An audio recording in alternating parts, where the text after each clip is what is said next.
Perfect entertainment music. Bhojpuri hip hop Mithapur से सीधा आवाज बा गाका भाई चला शुरू करी। सिस्टम हिला दे, नाम गुजा दे, माइक उठाई पूरा गेम बदल दे।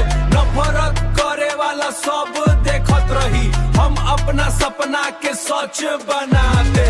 सिस्टम हिला दे, आग लगा दे, पीठ पे पूरा महफिल नचा दे। गरीब घर से निकली आवाज बा, मेहनत से किस्मत चमका दे। छोट शहर से लेकिन सपना बड़ा, रात भर जागी लिखनी नया धाड़ा। कागज पे दर्द दिल में तूफान बा, हमरा गाना में जनता के जान बा।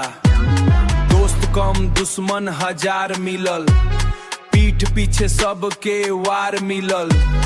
फिर भी ना रुकनी आगे बढ़त रही, हार के बादो हम लड़त रही। माँ के दुआ हमरा साथे रहे, बाबूजी बोले बेटा आगे बढ़े। आज मंच पे जब नाम बोलाई, पूरा इलाका ताली बजाए। सिस्टम हिला दे, नाम गुजा दे, माइक उठाई पूरा गेम बदल दे। नफरत करे वाला सब देखत रही, नफरत करे वाला सब देखत रही।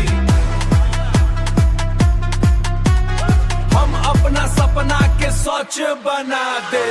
गली से निकल के स्टूडियो पहुंची, बीट सुनते ही आग जैसन भड़की।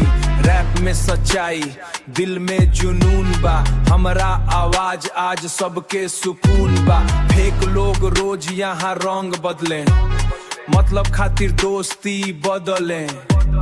हम ना बिकब पैसा के जोर पे, सच लिखब हमेशा हर शोर पे।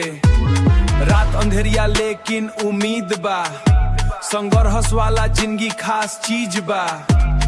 एक दिन अपना भी टाइम आई, पूरा दुनिया हमरा गाना गाई। हिप हॉप भोजपुरी HK भाई on the mic, perfect entertainment music.